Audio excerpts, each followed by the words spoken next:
¿Se oye? Bien. Bueno, claro, en efecto es difícil verbalizarlo y me toca a mí. Como veis, bueno, pues verbalizaré lo que pueda y a partir de ahí pues tenemos un diálogo. Bueno, vamos a ver si yo he entendido bien la tarea que a mí me cabe. Hace como 4 o 5 semanas, ¿no? me vino Víctor al despacho y me dio esta película, me dijo que la viera y que qué me parecía. La vi y le dije que yo, en fin, había quedado sobrecogido, sencillamente sobrecogido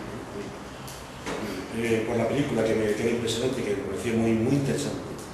Y entonces me dijo si me parecía bien que tuviéramos una sesión en la que yo expusiese mi punto de vista sobre la película, o a raíz o con ocasión de la película, en fin, expusiese mi punto de vista sobre lo que aquí todos hemos visto, y que de manera que sirviera como una guía o como un cauce para abrir un comentario, para abrir un debate, para tener un coloquio. Y a mí me pareció muy bien, de manera que es lo que voy a hacer. Ahora bien, a mi juicio, hablar de esta película y hablar con un formato mínimamente académico, como es lo pedido por el contexto en el que estamos, pues no es cosa fácil. Es decir, yo creo que ya Víctor y vosotros os arriesgáis a salirse a lo que os arriesgáis cuando me habéis pedido que hable, porque voy a tener que hablar un poco, porque si no, yo no sé qué decir. O digo algo o no digo nada. Y claro, para decir algo hay que movilizar muchas ideas. De manera que, en fin, procuraré ser lo más esquemático, lo más sencillo, lo más intuitivo posible, pero sin salirme de lo que no puede dejar de ser a mi juicio, pues algo parecido a una lección, así de sencillo. Porque además yo no sé hacer otra cosa. Y una lección sobre qué? Pues yo diría que sobre esto, para empezar, intentar, como muy bien ha dicho Víctor, expresar que la impresión, la sensación, el pozo que te deja esta película. Yo cuando la vi quedé, repito, sobrecogido. Yo creo que esta película genera, a mí al menos me lo generó, y no sé a cuántos o a quiénes se lo puede generar, pero creo que a muchos o a algunos o a quienes quiera que fueran, pero a algunos se lo tiene que generar una especie de desasosiego, de desazón, un sentimiento de compresión terrible. Y esto por algo tiene que ser, de manera que yo aquí lo que voy a ofreceros es una reflexión acerca de las razones por las que uno, y este uno es cualquiera que lo sienta, yo desde luego, experimenta esta sensación de desasosiego, de desazón tan terrible ante una película como esta. Por decirlo así, lo que voy a hablar es acerca del significado, del alcance que puede tener este desasosiego. Y claro, el significado que lo genera, el significado del episodio, pero no sé, de la situación, mejor dicho, no es un episodio, la situación que lo genera, que es esta forma industrial desarrollada de procesar seres vivientes al objeto de obtener alimentación. Esta forma industrial desarrollada de obtener alimentación. ¿Por qué? Esta sería la pregunta a la que quiere responder esta lección. ¿Por qué esta forma de producir alimentos, esta forma industrial desarrollada de producir alimentación, genera, por lo menos algunos, a mí al menos, todo esto en el supuesto de que yo no sea una persona especial, un psicótico que hasta aquí esta película la he sobrecogido, cuando a los demás, pues a lo mejor les parece, si tienen la sensación que tuvieran si ven una película de Walt Disney, vamos, perfecto, yo creo que no, yo creo que sobrecoge en general, por decirlo así. Entonces, ¿cuál es la razón por la que sobrecoge? ¿Qué significa esta forma de producción industrial? Y en particular de producción industrial de alimentos, es decir, de procesamiento industrial de los seres vivientes en la sociedad en la que vivimos. ¿Qué significa? Y yo creo que esta es una cuestión antropológica-filosófica de una envergadura extraordinaria, intentar responder a esto. Hay que movilizar muchas ideas y coordinarlas y determinarlas. Y entonces es lo que yo voy a intentar hacer aquí, porque si no, yo no sé hacer otra cosa. Voy a hacerlo de la manera más rápida que pueda, más sencilla, más esquemática, para dar pie, por supuesto, al diálogo, pero si no esbozo ciertas ideas, yo no soy capaz de expresar lo que me ha generado esta película. Y lo que creo yo que le puede generar a muchos. Sería interesante ver a cuántos, hasta qué punto ya se está perdiendo, digámoslo así, el sentido de la opresión ante semejante forma de trato de los seres vivientes. Yo creo que para empezar a situarnos hay que hacer lo siguiente. En primer lugar, dibujar la idea de, lo que podemos llamar la idea de sociedad económico-tecnológica desarrollada. O como poner aquí en en el impreso, ¿no?, de publicidad del acto, la sociedad económico-técnica, optimizada y consumista, que es un concepto que yo he propuesto para entender la sociedad en la que vivimos. Y de modo que entendamos en el contexto de sociedad qué es lo que es obligado a hacer con los seres vivientes, por qué nos produce el agobio que nos produce. ¿Qué es la sociedad económico-tecnológica optimizada y consumista? Dicho así parece una cosa rara, muchas palabras juntas, en fin, abreviando la sociedad industrial desarrollada. Pues yo creo que es un modo de sociedad en la que vivimos, pues por lo menos desde la sociedad industrial en adelante, por tanto ya desde los albores del siglo XIX en adelante, en las sociedades que han sido llamadas desarrolladas, precisamente por efecto del desarrollo de la industria, y más en particular, a partir, vamos a decirlo también en términos un poco gruesos, de la Segunda Guerra Mundial en adelante, del final de la Segunda Guerra Mundial en adelante, un tipo de sociedad que tampoco está de caracterizar, claro, que tampoco está de caracterizar, y que yo caracterizaría por lo siguiente, porque se está llevando, vean ustedes que utilizo conceptos procesuales, el gerundio, y utilizo estos conceptos para no dar por supuesto que ya ha culminado, porque el día en que estuviera culminado estaríamos, por ejemplo así, desaparecidos completamente como seres humanos, se habría aniquilado por completo lo que llamar el campo antropológico, estaríamos paradoja en la realización del nihilismo, en la culminación del nihilismo, es decir, en la realización de la irrealidad, ¿verdad?, en la realización de la pura abstracción vaciadora de toda la realidad, pero puede ser que estemos en el umbral mismo, puede ser que incluso tengamos una pierna y media más allá del umbral, puede ser incluso que estemos dejando el umbral a nuestra espalda y casi apenas nos hayamos dado cuenta, ¿verdad? Una sociedad, decía, en la que las relaciones económico-técnicas han alcanzado tal grado de abstracción reductora en detrimento de las relaciones sociales no económicas, por antonomasia, las relaciones comunitarias, que estamos en el límite mismo de la aniquilación de toda relación social que no sea una pura función económico-técnica. Esta sería la cuestión. Y claro, en el momento en que esto culminara, en que toda nuestra vida no fuera nada más que relaciones económico-técnicas, pues estaríamos, como digo, en la realización del nihilismo y estaríamos, literalmente lo digo, en el apocalipsis. Así es sencillo, ¿verdad? Que a lo mejor esta mañana me viene a la cabeza en este momento, no puedo evitarlo, un comentario que me hacía hace tiempo un buen amigo mío que está aquí, en relación con otro amigo suyo, ¿verdad?, que una persona que estaba hospitalizada por razones psicológicas, de mi amigo sin su conocido, ¿verdad?, pero pues claro, decir loco no es decir nada, porque hay locos y tontos y locos listísimos, ¿verdad?, y no es extrañar que una sociedad como esta vuelva loca a la gente, en el mejor sentido de la palabra, que creo que decía, esto del apocalipsis es una cosa en la que llevamos ya mucho tiempo, lo que pasa es que no nos hemos dado cuenta. Bueno, pues no lo sé, habría que empezar a plantearse, si no nos hemos dado cuenta, pues estamos ya en el apocalipsis. Entonces, la sociedad económico-tecnológica es aquella en la que, debido a la forma industrial de producción, las relaciones económico-técnicas están creciendo a costa de succionar o vampirizar relaciones no económicas, relaciones sociales previas, que hay que suponer que están dadas previamente y que por antonomasia son relaciones comunitarias, de suerte que estas están desapareciendo sustraídas por un tipo de relaciones de suyo enteramente abstractas, como son las económico-técnicas. ¿En qué sentido lo digo? Precisando lo más posible y a la vez siendo lo más sencillo y esquemático posible. Suponemos que en el origen de las realidades antropológicas, fíjense ustedes a dónde me tengo que ir, en fin, no se asusten, voy a ser muy rápido, es decir, en el origen de lo que podemos llamar la formación del campo antropológico, que suponemos a su vez, naturalmente estoy haciendo continuas suposiciones que no puedo demostrar.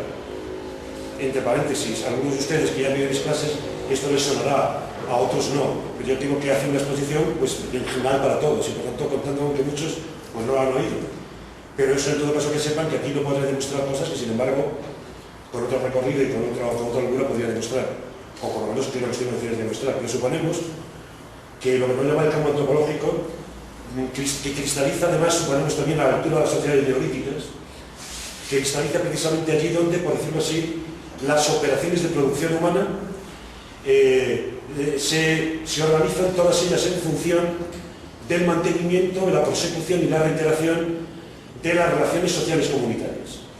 Es decir, donde las relaciones sociales de producción, para tomar este sintagma, este esquema de la tradición marxista, que yo utilizo no exactamente como un marxista, sino como un marxiano, es decir, como una persona que desde luego utiliza todo lo que le parece imprescindible a Marx, pero que no sigue las consecuencias políticas del pensamiento marxista, ese sentido yo me defino marxiano, pero de pies a cabeza, pero no marxista, ¿verdad? Las relaciones sociales de producción, por decirlo de esta manera, y con esta fórmula marxista, han alcanzado una cristalización, una estabilidad en la que toda la producción está subordinada a la construcción de un mundo habitable, y este mundo habitable está a su vez subordinado al establecimiento de costumbres humanas, comunitarias, que son aquellas que precisamente tiran de esa sociedad, es decir, que piden su reiteración, que piden su persecución. Claro, por tanto hablamos de producción y hablamos de relaciones sociales contraídas en la producción y en el uso social de los objetos producidos. Yo creo que esto es el campo antropológico. El campo antropológico siempre es relaciones sociales contraídas en la producción de objetos, de enseres, vamos a decir, y relaciones sociales contraídas en el uso, en el disfrute social de esos enseres. Y de tal suerte que sea el uso social de esos enseres, allí donde, por decirlo así, se gesta algo que vamos a llamar relaciones comunitarias de reconocimiento y de compadecimiento mutuo, y que son, por decirlo así, el contenido de la dicha humana, de la felicidad humana, palabra esta, concepto dificilísimo, que son aquellas que tiran del propio proceso social y tienden a restaurarlo. Es decir, que es la felicidad el objeto de la virtud, y no solamente, ¿verdad? Obramos sin duda por virtud, pero la virtud está acompañada de la felicidad, por lo menos en el campo antropológico primitivo, neolítico, ¿verdad? Y entonces, claro, esto requiere relaciones económico-técnicas, sin duda, pero no se reduce a ello. Esta es la primera idea que quiero subrayar. Claro, cuando hablamos de producción y cuando hablamos de uso social de los objetos producidos, ¿de qué estamos hablando? Esta es una cuestión que creo que es fundamental plantear.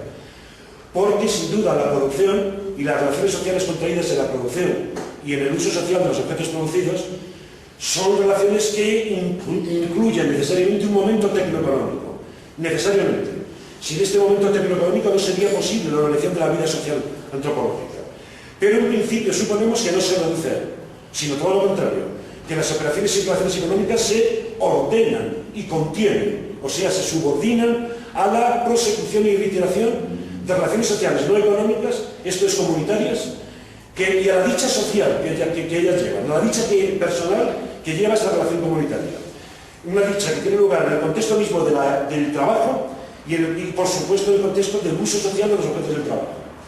Entonces, producción no es exactamente lo mismo que explotación del medio, y uso social de los objetos producidos no es exactamente lo mismo que consumo económico de los objetos. Esto es lo que quiero decir. Sino que por el contrario los envuelve, los arropa y los subordina. Dos palabras sobre la idea de producción y dos palabras sobre la idea de uso social de los objetos producidos. Claro, producción tiene un momento inexorablemente tecnoeconómico, inexorablemente. Claro, producción, un concepto que atenta a la tradición marxista, ligado a la tradición del idealismo alemán, complejísimo, pero de momento yo aquí retengo de lo siguiente. El momento económico de la producción sin duda es el momento de explotación técnica de recursos naturales.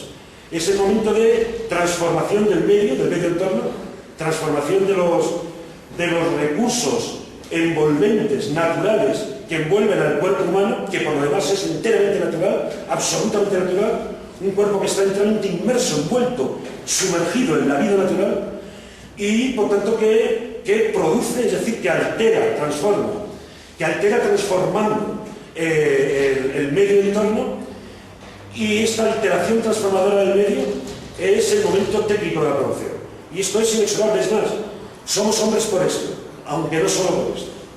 Somos hombres por esto, aunque no solo por esto. Somos hombres por esto, siquiera sea porque si nos atenemos al resto de las especies animales, sus conductas, que son conductas que también modifican el medio, lo que no hacen es fabricar objetos.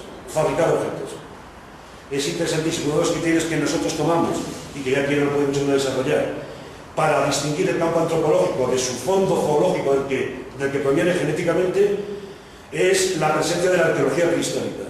Allí donde se puede hacer arqueología prehistórica, es decir, donde se pueden encontrar, clasificar, ordenar objetos que tienen entre sí ciertos lazos que forman culturas, cultura charense, cultura musteriense, cultura magdaleniense, cultura neandertaliense.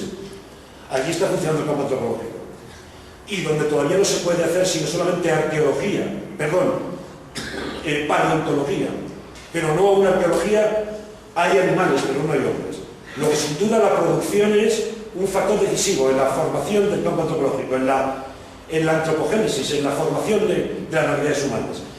Pero suponemos que la producción es una condición de antropogénesis, de formación de las realidades humanas, cuando la producción misma se subordina al establecimiento de una arquitectura medioambiental de enseres, si los llamamos, de objetos, que son justamente los que registra el arqueólogo, en cuanto a que estos objetos disponen entre sí unas relaciones mutuas que son justamente aquellas en las que consisten las relaciones sociales de uso y de disfrute social de los objetos producidos. Y entonces, atención, esto quiere decir que la producción es necesaria como explotación técnica, pero que está dirigida a construir un mundo habitable, lo que vemos en el extracto de la habitabilidad, y que esta habitabilidad está a su vez en función de la habitualidad, es decir, de costumbres sociales que son en las que reside, por decirlo así, lo específico de la vida humana, y en función de las cuales se reitera la producción. Y entonces, la cuestión es que tampoco entonces es lo mismo producir en cuanto que meramente explotar el medio, que producir en cuanto que contraer relaciones sociales que suponemos que ya son de apoyo y de mutuo y de cooperación y de disfrute en el propio acto de la producción, pero más aún en el acto del uso social de los objetos producidos. Dicho de otra manera, lo que llamamos el momento económico-técnico del campo antropológico, pues tiene que ver con, sin duda, la producción, pero en cuanto a la explotación del medio, la distribución, la circulación y el consumo. Pero de la producción al consumo, media un proceso, un ciclo económico, que suponemos que en principio se subordina y se orienta a la reiteración de relaciones de disfrute social que ni son técnico-económicas ni se reducen a ellas, que son justamente las relaciones sociales contraídas en el disfrute de la producción y por antonomasia en el disfrute de los objetos producidos. Por tanto, que tampoco el uso social de los objetos es consumirlos.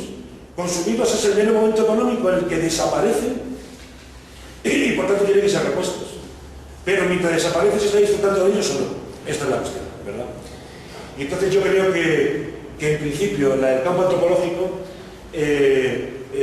tiene una estructura funcional según la cual las operaciones tecnoeconómicas de producción, distribución y consumo se subordinan y contienen a las operaciones de disfrute social de la producción y sobre todo de los objetos producidos.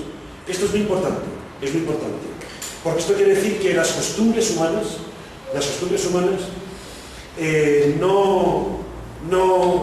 no se dan en un medio ecológico, en un medio salvaje, sino que se dan intermedias de la disposición de objetos que son aquellos intermedios de los cuales precisamente pueden tener lugar estas relaciones sociales que son por las que merece la pena ir, por las que merece la pena seguir produciendo, ¿verdad? Es decir, pensemos en la figura del banquete, en la figura del ágape. Es imposible sin la producción y es imposible sin el consumo, pero se tiene lugar a través de unas disposiciones mutuas, por ejemplo, entre la forma de la mesa y la forma de la habitación en las que se vive, en las que tiene lugar el ágape, que son aquellas que permiten concurrir a las personas y aquellas que permiten justamente que merezca la pena tener una comida en común. Esta es la cuestión. Y entonces lo que ahora apunto, y esta es la segunda idea, es que la sociedad antropológica, por razones que habría que analizar, y que su germen está ya, es transneolítico, es decir, allí donde aparecen los excedentes de producción, y por tanto con ellos aparece el comercio, el mercado, aparece el principio de lo que podemos llamar la alienación, sencillamente porque las operaciones de elaboración del mundo y de uso y disfrute social de los objetos elaborados empiezan a quedar, por decirlo así, a expensas de los valores de cambio puramente económicos y por tanto puramente abstractos y igualitarios de las mercancías. Y entonces la cuestión es que empieza a producirse una especie de destejimiento o de desgarramiento, no digo de ninguna manera todavía aniquilación, de las relaciones comunitarias por efecto, por decirlo así, del desarrollo de la sociedad crecientemente económico-técnica, es decir, una sociedad en donde las relaciones económico-técnicas empiezan a abstraerse, es decir, literalmente separarse. En su condición de abstractas, empiezan a separarse, a abstraerse de las relaciones comunitarias a las que previamente estaban subordinadas, y yo me atrevería a decir, y ahora no lo desarrollo, que esta es la clave antropológica de la idea de caída o pecado original que está en el origen de todas las civilizaciones arcaicas.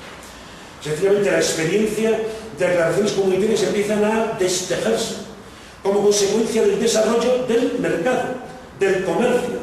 Es decir, como consecuencia del desarrollo de que los objetos no están ya producidos íntegramente para el disfrute social, sino para el intercambio por otros por un valor equivalente común, abstracto, enteramente, que es el dinero, en función del cual empiezan ya a gravitar los objetos. Y entonces ahora empiezan a destejerse las relaciones comunitarias. Ahora bien, y por eso es por lo que nos permitiríamos decir que la batalla de la historia, o el drama de la historia, es el de intentar reinstaurar en lo posible relaciones comunitarias, dado ya un proceso de destejimiento que nunca va a ser enteramente retejido de un modo íntegro en una sociedad que ya es histórica. Y esto tendría algunos desarrollos que en los que ya no entro, ¿verdad? Pero que tienen que ver con el hecho de que el pecado original, es decir, que es trascendental, es decir, que se propaga a través de todas las generaciones históricas. Es decir, que nunca conseguiremos ya una sociedad íntegramente comunitaria, desde el momento que tenemos excedentes de producción. Lo que no quiere decir que no podamos luchar otra vez por restaurar en lo posible, pero no íntegramente, relaciones comunitarias, sencillamente mediante un control político de las propias operaciones y relaciones tecnoeconómicas. La política, por tanto, se hace imprescindible en las sociedades históricas como un principio de mínima estabilización y contención comunitaria de las relaciones tecnoeconómicas que tienden una y otra vez a desbordar, a trascender a relaciones comunitarias. Y esta sería la batalla de la historia, ¿verdad?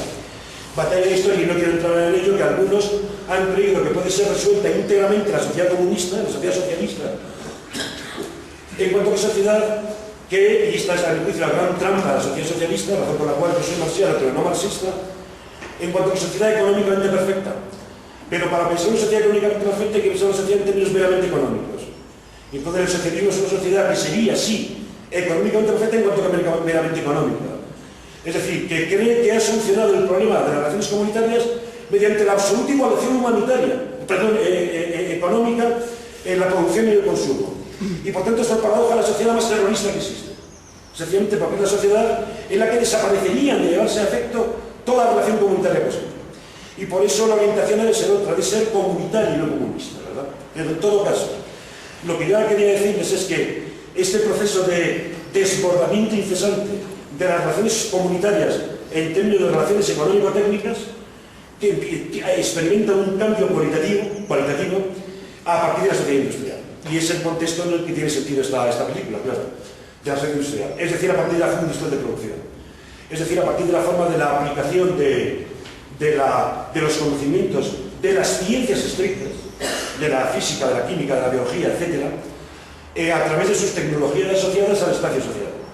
Sencillamente, lo que la sociedad industrial, es decir, la sociedad que se define por la propagación en el espacio social, es decir, las relaciones sociales contraídas en la producción y en el uso social de los objetos producidos, por la propagación, digo, en este espacio social de la industria, es decir, de los conocimientos de las ciencias y de sus tecnologías asociadas, es una sociedad que multiplica de tal manera la escala de la producción, que hace posible sencillamente esto, paso muy directamente. Esto que me parece que solo empieza a tener lugar después, de una manera ya, digamos, disparada, después de la Segunda Guerra Mundial, aunque entre guerras es cuando está ya germinando y cuando, por cierto, las personas más lúcidas lo vieron. Y estas personas más lúcidas no necesariamente fueron marxistas, aunque algunos sí fueron marxianos, ¿verdad? Estoy pensando, por ejemplo, en un Juncker, sin ir más lejos, ¿verdad? O también en un Ortega, al que hablábamos ahora hace un rato, ¿verdad?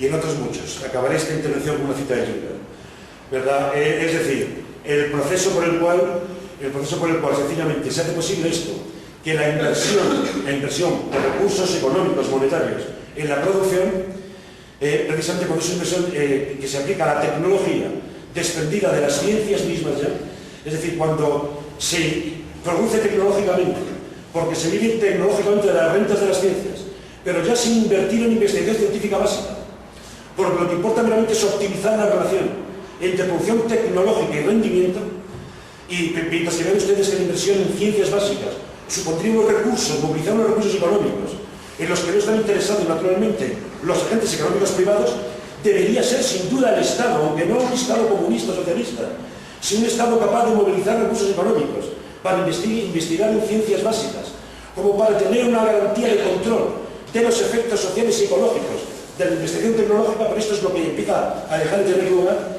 Es decir, la investigación tecnológica empieza a desprenderse, la resolución de problemas tecnológicos empieza a desprenderse de cualquier posible investigación científica relativa a las consecuencias que la tecnología puede tener en el medio social y humano, en el medio humano y natural, empieza a desprenderse porque es más rentable, porque se puede optimizar más inmediatamente la relación entre inversión y rendimiento. Cuando la inversión es puramente tecnológica, entonces esta optimización nos damos cuenta que se está en función de la sociedad, ya cuyo norte, cuyo ortograma, cuyo principio rector es el consumo imparable. Es decir, yo diría que entonces el principio de una sociedad, de la sociedad económico-tecnológica optimizada y consumista es este: producir para consumir lo más posible, lo más deprisa posible y lo más variado posible. Lo más posible, lo más variado posible y lo más deprisa posible. Y entonces, claro, si hay que consumir lo más posible, lo más variado y lo más deprisa posible, hay que producir en función de estas exigencias, y esta producción de esta exigencia es la que hace posible una producción tecnológica a su vez desprendida de la investigación científica básica. Entre otras muchas consecuencias que tendría esta figura que está aquí dibujando de una manera tan sucinta, tan rápida, es la llamada sociedad del conocimiento, y como un paso al límite paradójico de esta sociedad del conocimiento es el estado en el que ahora nos encontramos del espacio europeo de educación superior, que no es sino un corolario de esto que estoy diciendo. Pero ahora vamos a ir a otro corolario, ¿verdad? A otro corolario, que es lo que hacemos con los seres vivientes en semejante forma de producción. Pero el principio es este, el ortograma es este, ¿verdad? Una reglamentación imparable entre la producción y el consumo, hecha posible por una opción tecnológica, desprendida de las propias ciencias a las cuales rentabiliza, y que está, por tanto, en función de un consumo incesante, Es decir, se trata de consumir mientras más posible, lo más variado posible, lo más deprisa posible, y por tanto poner en función de ese tipo de ortograma consumista la producción.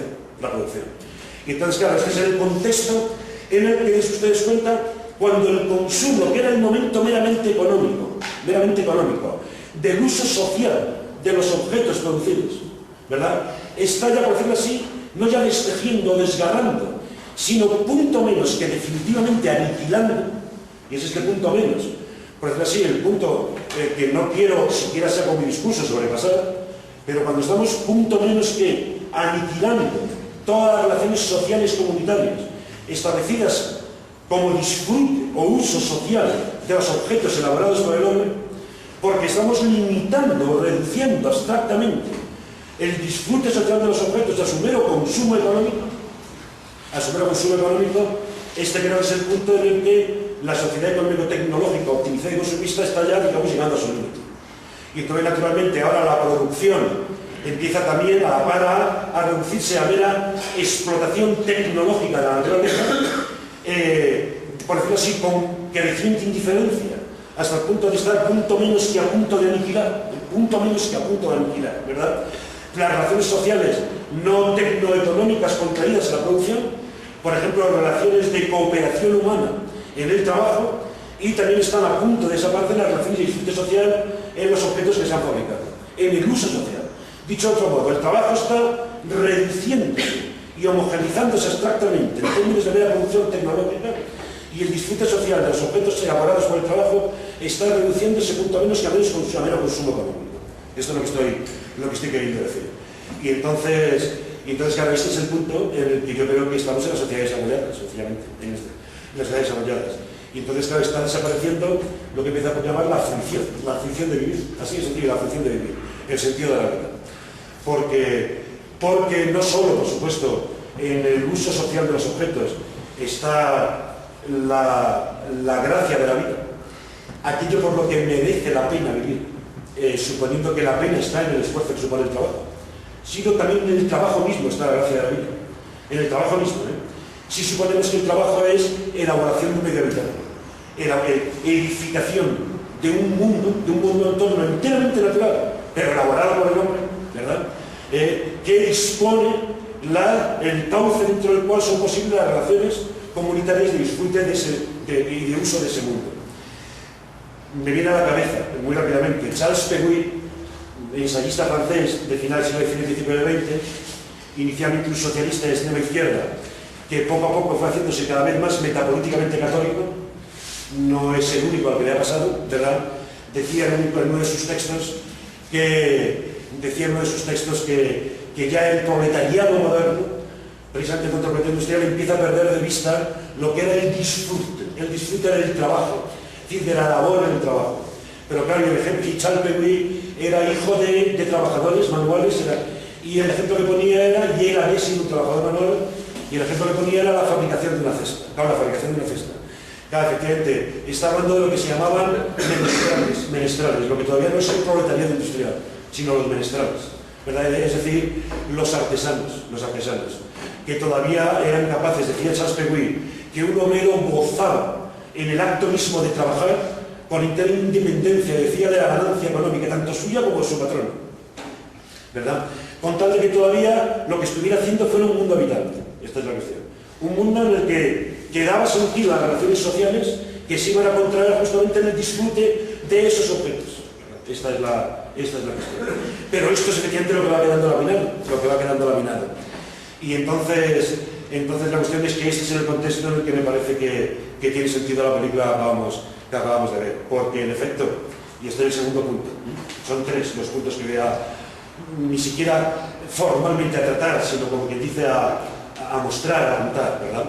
Y luego ustedes naturalmente me piden, si les parece oportuno, cualquier tipo de especificación, de desarrollo, de glosa, ¿no? Porque sé que lo estoy haciendo en términos telegráficos, ¿no? Claro, el segundo punto es este, y una sociedad regida por este principio, el de la optimización entre la producción tecnológica y la inversión, entre la inversión y la producción tecnológica, en cuanto a que esta optimización está en función de un consumo imparable, de un mero consumo imparable, ¿qué va a hacer con los seres vivientes? ¿Y qué va a hacer los seres vivientes que desde el principio necesitamos? Esta es la cuestión. Y este es el segundo punto. El segundo punto que quiero tratar. Aquí este ya es el núcleo de la película que hemos visto. Porque claro, aquí la cuestión es esta, que la producción implica, desde luego, desde siempre, desde el comienzo del campo antropológico, implica justamente la producción de alimentos, naturalmente, la producción de alimentos. Y por tanto implica la relación con los seres vivientes, vegetales y animales, y el caso es especialmente acusado en el caso de los animales. La producción implica naturalmente incorporar a los procesos productivos a los animales, sencillamente porque es preciso mantener la manutención, sencillamente la manutención, es decir, es preciso nutrirse, y es preciso, por tanto, que se cumpla con la condición heterótrofa, y además no ya heterótrofa, sino omnívora del ser humano, que sigue siendo un ser viviente, heterótrofo y omnívoro, ¿verdad? Y entonces, claro, los animales y las plantas forman parte del proceso de producción ya desde el Paleolítico, pero de una manera sistemática y organizada desde el Neolítico, que precisamente fragua en torno a la agricultura y a la ganadería, y por tanto fragua en torno a las huertas, o a los huertos y a los establos, en natural, ¿verdad? Por tanto, los seres vivos han formado parte formalmente de la producción humana, al menos desde el Neolítico, y no pueden dejar de formar parte.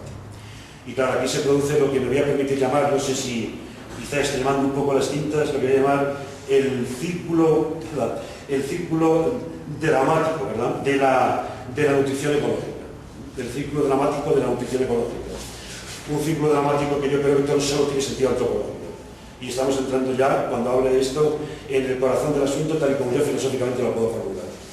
Porque en efecto, claro, producción, atención, el momento económico de la producción, técnico de la producción, implica siempre violencia, siempre implica violencia.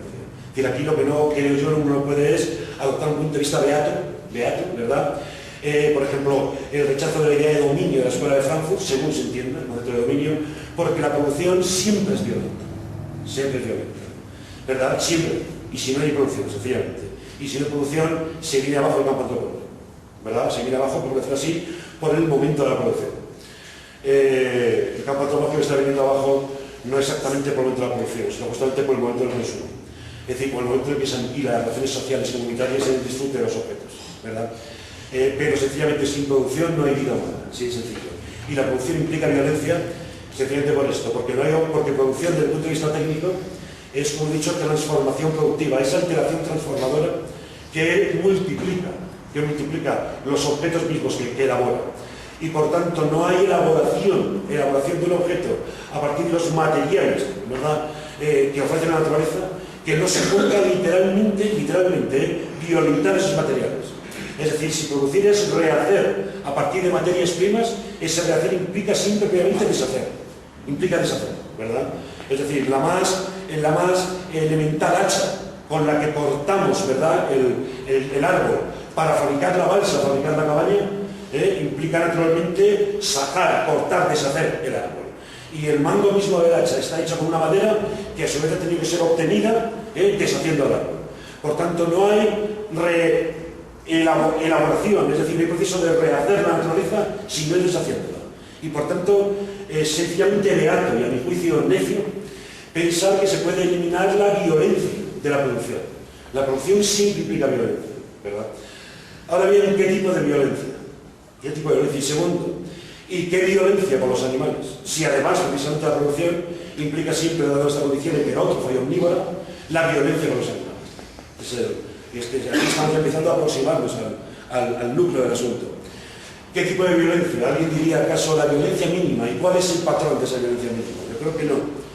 Yo creo que la violencia que está justificada es justamente aquella que está hecha en función del levantamiento y la consecución de las relaciones sociales comunitarias. Es decir, las relaciones sociales, como he dicho antes, de apoyo mutuo, de compadecimiento y reconocimiento mutuo. Y en cuanto que precisamente implican el principio de la concordia por encima de la discordia, de lo cual también podemos hablar y ahora mínimamente lo apunto, ¿verdad? Es decir, si la idea de bien moral tiene algún sentido por encima de la idea de bien natural, un bien natural es el bien de una entidad que es buena en cuanto que es lo que es, en cuanto que cumple con su condición natural. Pero un bien moral es el bien de un proceso de acción humana que cumple con la reiteración de la comunidad en cuanto hace predominar la concordia sobre la discordia, sencillamente. Entonces el bien moral es la restauración de la concordia. Y el bien moral llegará a ser universal cuando la concordia idealmente tiende a ser universal. Y entonces lo que quiero decir con esto es sencillamente que la violencia, que no solo se puede, sino se debe ejercer con la naturaleza, es aquella que se justifica en función sencillamente del bien común. Así de sencillo, del bien común. Y de esto después podemos ir a hablar más despacio, porque me parece que eso estoy siendo pero estrictamente fiel a la teología moral y política católica tradicional, ¿verdad? Es el bien común justamente lo que justifica nuestra violencia con la naturaleza. Y el bien común antropológico, sencillamente, ¿verdad? De manera que no se trata de hacer el mínimo violencia al árbol, sino de la violencia justa, como para que prevalezca la justicia humana. Así de sencillo, ¿verdad? Esta sería la cuestión. Ahora bien, ¿qué hacer entonces con los animales?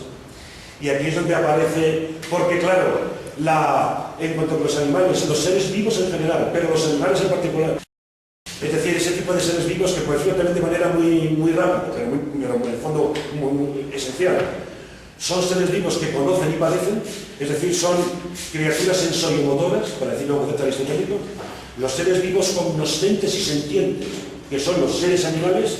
Claro, la violencia con ellos es una violencia ejercida sobre un modo de vida que es cognoscente, sentiente, así de sencillo. Esta es la cuestión, ¿verdad? Es decir, someter a la producción a los seres vivos que necesitamos para comernos es someter a violencia a seres cognoscentes y sentientes. Así, esta es la cuestión. Y esta es una violencia que de nuevo es inexcusable. Esta es la cuestión, que es inexcusable. Es decir, que no podemos sustraernos a ella.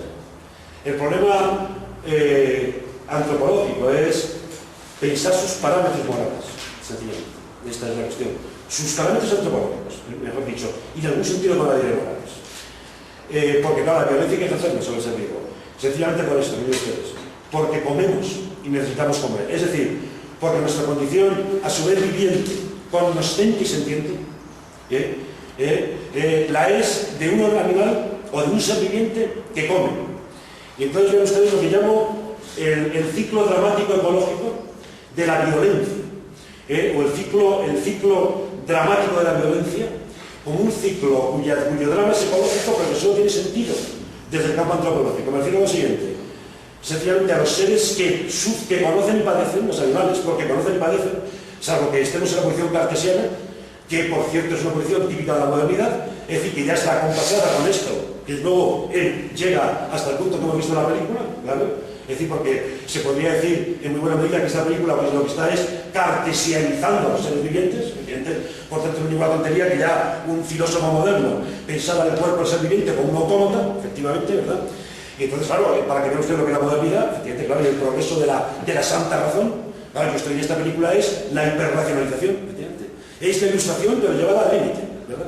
Es la diosa razón atronando la razón en marcha, decía el Internacional. Pues aquí usted está atronando la razón en marcha. Solo que a lo mejor no es el fin de la presión, ¿verdad? Sino todo lo contrario. Esto es la razón en marcha. Esto es la razón que atrona, pero a toda máquina. Entonces lo que quería decirles, el drama es este. Es el de que la razón por la que, como le voy a decir, a los seres humanos les produce una suerte de desasosiego, la violencia sobre los seres vivientes tiene que ver, no digo que consista en, ahora digo que consiste, pero digo que tiene que ver con el hecho de que estos seres vivientes sienten y padecen. Ahora bien, este es el drama. Si sienten y padecen, resulta que sienten y padecen de tal suerte que el origen biológico, por lo que sabemos, por el que sienten y padecen, precisamente es el mismo por el que nosotros tenemos que hacerles violencia. Es decir, porque ¿cómo? Y entonces la cuestión es esta, que estoy hablando del origen tráfico del conocimiento, sencillamente, que es una teoría desarrollada por biólogos actuales, entre los cuales destaca por encima de todo el filósofo y biólogo español Ramón Turró, pero que no es una ocurrencia de 4 locos de últimos tiempos, porque está en el corazón mismo de la cerca del alma Aristóteles. Tengo que decir 2 palabras sobre la teoría del tráfico del conocimiento, porque si no entendemos esta especie de ciclo dramático ecológico, de la violencia que supone la alimentación, como un drama que solo tiene sentido desde el plano antropológico, como ahora diré. Sencillamente, si nos acongoja hacer sufrir a un ser que siente y padece, resulta que siente y lo tenemos que hacer sufrir es porque tenemos que comerlo. Y resulta que si siente y padece es porque él también come. Y si nosotros tenemos precisamente que comérnoslo, le tenemos que hacer padecer, porque él siente y padece en la medida que como nosotros también come, ¿verdad? Y entonces la cuestión, esto es muy grave. Entonces cualquier planteamiento de este problema que no tenga puesta esta dimensión, a mí me parece que es beatería. Es decir, esto hay que tenerlo en cuenta. En 2 palabras, decía Aristóteles, permitan ustedes, sin darles una clase entera de 4 horas, decía Aristóteles en acerca del alma, mientras, lo cito rápidamente y de memoria y muy por encima, mientras que las plantas están en suficiente contacto continuo con las sustancias de las que se nutren, y por eso no necesitan desplazarse, y por eso no necesitan conocer, los animales no están con la suficiente frecuencia en contacto continuo con las sustancias de las que se nutren, y por eso necesitan desplazarse. Pero al desplazarse necesitan tener presente conoscitivamente los objetos respecto a los que se desplazan y por lo tanto tienen que conocer. Es decir, Aristóteles dibujó de una manera perenne, literalmente, la idea de que los animales y no las plantas necesitan, o necesitamos, pero bien nos tenemos que incluir por lo que toca a nuestra condición zoológica, necesitamos desplazarnos para obtener alimentos que yacen a distancia de nuestros cuerpos, y que entonces resulta que el conocimiento es la condición misma para orientar este desplazamiento. Y con el conocimiento viene el sentimiento, es decir, viene el apetito y la voluntad. Es decir, las condiciones cognoscitivas, apetitivas y volitivas del ser sensoriomotor están ligados a su condición, dicho actual, de heterótrofas. Dicho en términos de la biología contemporánea, y expuesto muy rápidamente. Y les ruego que los que no han oído esto se fijen en ello, porque si no, no tiene sentido nada que voy a plantear aquí. Miren ustedes, las plantas se nutren por fotosíntesis. Su nutrición y el correspondiente metabolismo tiene lugar, por tanto, por contacto continuo, por contacto con las sustancias de las que se nutren, es decir, por continuidad espacial. Una planta le es suficiente el contacto, es decir, la continuidad espacial, con las moléculas de hidrógeno, oxígeno, nitrógeno y carbono, que circundan por continuidad espacial su cuerpo, las moléculas de oxígeno y hidrógeno que están en el agua, en el subsuelo, las moléculas de nitrógeno que están en el subsuelo, resultado de los nitrogenados descompuestos de otros organismos, y el anhídrido carbónico que está en la atmósfera, y con la ayuda del calor y la luz del sol, sintetiza las proteínas que reponen su propio cuerpo, su sustancia vital. Mientras que un animal, desde el punto de vista nutricional, es una criatura mucho más deficitaria, es heterótrofa, no es autótrofa. Es, por decirlo así, heterodependiente, es mucho más menesterosa.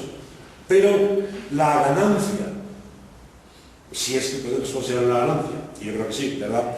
La ganancia de esta heterodependencia es conocer y sentir. Porque también es verdad que ya dijo el Eclesiastés que el que añade conocimiento añade dolor, ¿verdad? Pues es una ganancia en la que no lo jugamos, ¿verdad? Es decir, precisamente el animal es una entidad viviente que no sintetiza proteínas a partir del contacto por continuidad espacial con sustancias no proteínicas, sino que tiene que, atención, ingerir enteritas, tal y como las encuentra el medio ambiente cuando topa con ellas, entidades que ya son proteínicas, es decir, que son sustancias de la química orgánica, que son macromoléculas de los componentes de oxígeno, nitrógeno, carbono e hidrógeno. Y si no ingiere macromoléculas proteínicas, no vive. Mientras que la planta sintetiza macromoléculas proteínicas a partir de entidades no macromoleculares proteínicas, inorgánicas, por contacto continuo con ellas. El problema es que entonces estas sustancias que el animal necesita literalmente ingerir para reponer su metabolismo son a su vez vivientes. Es decir, o son plantas, o son animales, o son ambas cosas, dependiendo de que sea un omnívoro, un herbívoro o un carnívoro. Y a nosotros nos ha tocado el completo, ¿verdad? Nos ha tocado la condición omnívora. Y entonces la cuestión es que un animal necesita, atención, contactar con entidades a su vez vivientes que están a distancia física de sus cuerpos. Esto de la distancia es fundamental, a distancia física de sus cuerpos. Porque por principio, si estuvieran en continuidad, acabarían devastándose unos a otros y esquilmando los propios recursos. En un tiempo breve desaparecerían todos los seres vivientes, puesto que se depredarían mutuamente. Los seres vivos precisamente se mantienen a distancia unos de otros, de forma que pueden tomarse unos a otros. Así de sencillo. Cuando estos son seres animales. Y entonces los animales, si no comen otros animales o vegetales, no viven, no sobreviven. Y estos animales o vegetales, que son las fuentes de nutrición, están a distancia de sus cuerpos. Y entonces la distancia respecto del cuerpo implica esto.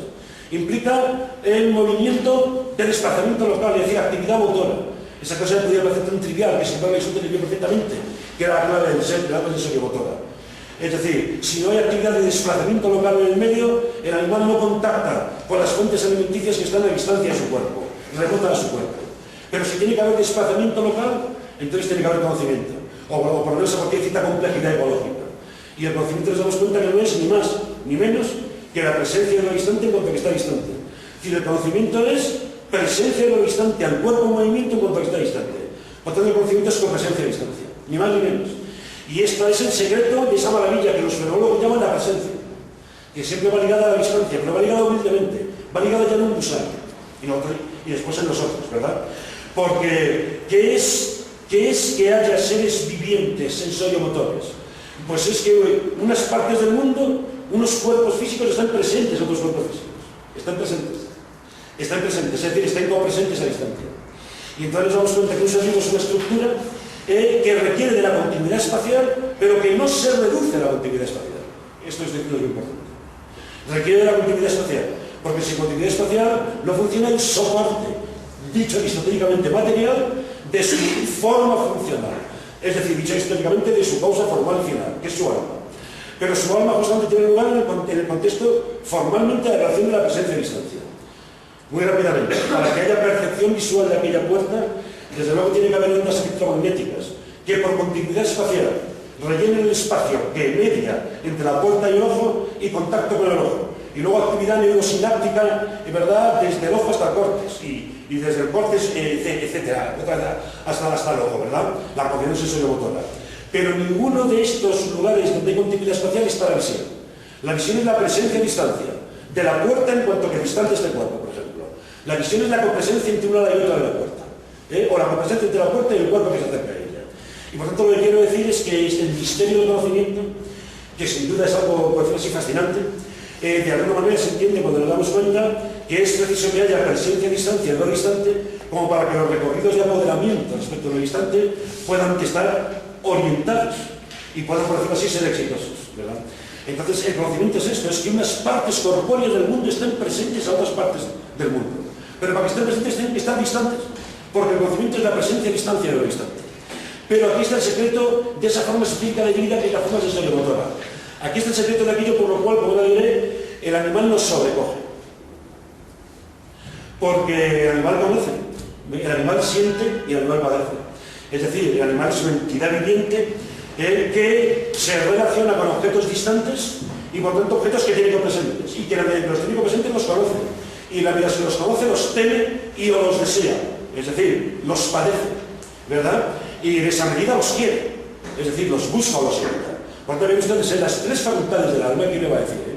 Las tres facultades del alma, de la psicología racional, ¿verdad?, de la filosofía moderna, sobre las que, por ejemplo, están montadas las tres críticas kantianas, o sea, el conocimiento, ¿verdad?, el apetito y la voluntad, son tres propiedades de la acción zoológica de organismos heterótrofos, es decir, de organismos que necesitan alimentarse, no meramente nutrirse bioquímicamente por continuidad espacial, sino alimentarse y, por tanto, meter para el interior de su cuerpo sustancias y enzimas orgánicas que yacen a distancia respecto de sus cuerpos. Bien, esto es muy serio, porque esto quiere decir que el origen del conocimiento es trófico.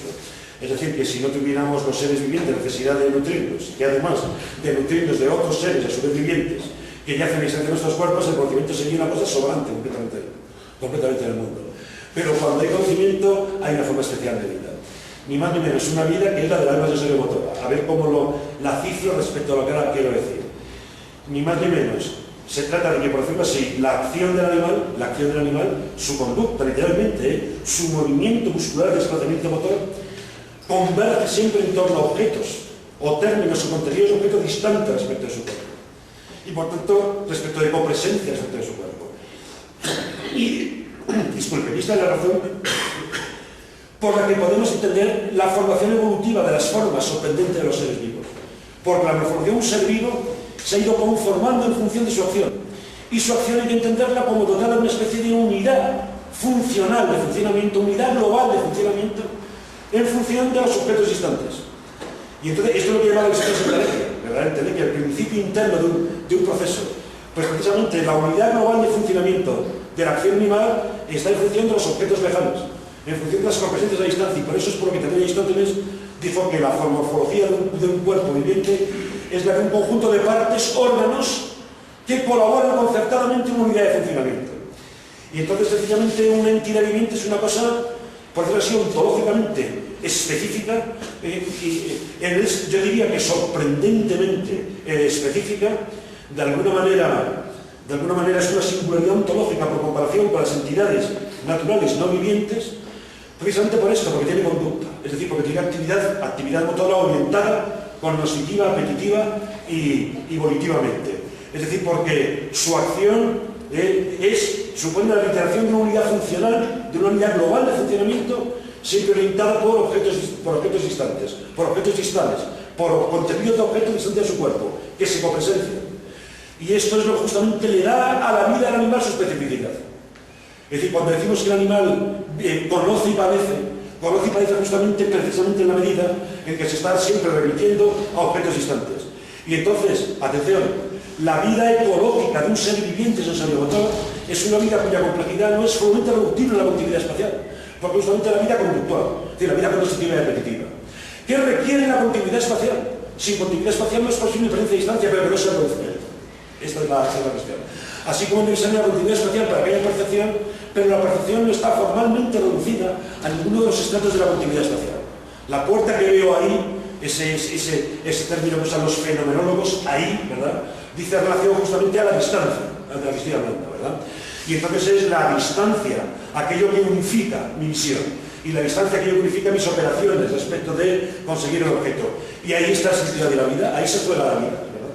Para bien o para mal, es decir, la gracia que tenga la vida, incluida la pena que merezca vivirla, y la pena supone que está llena de penas, ¿verdad?, consiste en esto, en la acción conductual, en cuanto a que la acción copresentemente orientada, cognitiva y repetitivamente orientada. Pues bien, y por eso el animal siente, padece y además de conocer. Pues bien, esto es lo que precisamente lo que se sacrifica cuando se mata al animal. Claro, esta es la cuestión. Y entonces la cuestión es esta, que como quiera que tenemos que alimentarnos de animales y de vegetales, y también de animales, y sobre todo de animales, porque desde el punto de vista de nuestra histología bioquímica somos prioritariamente carnívoros y no herbívoros, ¿verdad? Entonces la cuestión es que tenemos que tenemos que incorporar a la producción, que siempre implica alguna forma de violencia, formas de vida, que son formas de vida cognoscitivas y apetitivas. Es decir, que no se reducen a la mera continuidad espacial en la cual queda, por decirlo así, eclipsada, desaparecida, anulada completamente cualquier conocimiento y cualquier apetito. Cualquier sensación cognoscitiva y cualquier sensación apetitiva, sentimental, si ustedes quieren, ¿verdad? Entonces, claro, este es el problema. El problema es que hay que incorporar a la producción entidades que conocen y padecen. Y que si no las incorporamos, desaparecemos nosotros. Porque nosotros también, ¿verdad? Y tenemos que someter, por tanto, a violencia a entidades que sienten y padecen, pero que sienten y padecen por la misma razón, siquiera genética, por la que nosotros tenemos que someter a esa violencia. Yo creo que este es el problema. Yo creo que este es el problema, por lo menos las bases del problema. Y entonces, claro, esta creo yo es la razón por la cual, y lo que no se puede es, como decirlo, ignorar los datos del problema, por una acción beatífica. Ya no hablaremos, ustedes quieren, que si puede ser eficaz ese libro, que yo creo que es ni más ni menos que una función testimonial, documental. Pero claro, no va al problema, ¿verdad? Porque ya puestos para eso podríamos hacer, ¿verdad? Autótrofos. Pero claro, es que por mucho que lo intentemos, no sintetizamos proteínas. Por mucho que nos dé el sol, metamos nuestros órganos en el agua y en el barro y nos da el sol, pues no sintetizamos proteínas. Esta es la cuestión. Entonces, o nos comemos proteínas, que ya con sus envoltorios vivientes, o sea, seres que viven, o no los morimos. Y entonces resulta que esos seres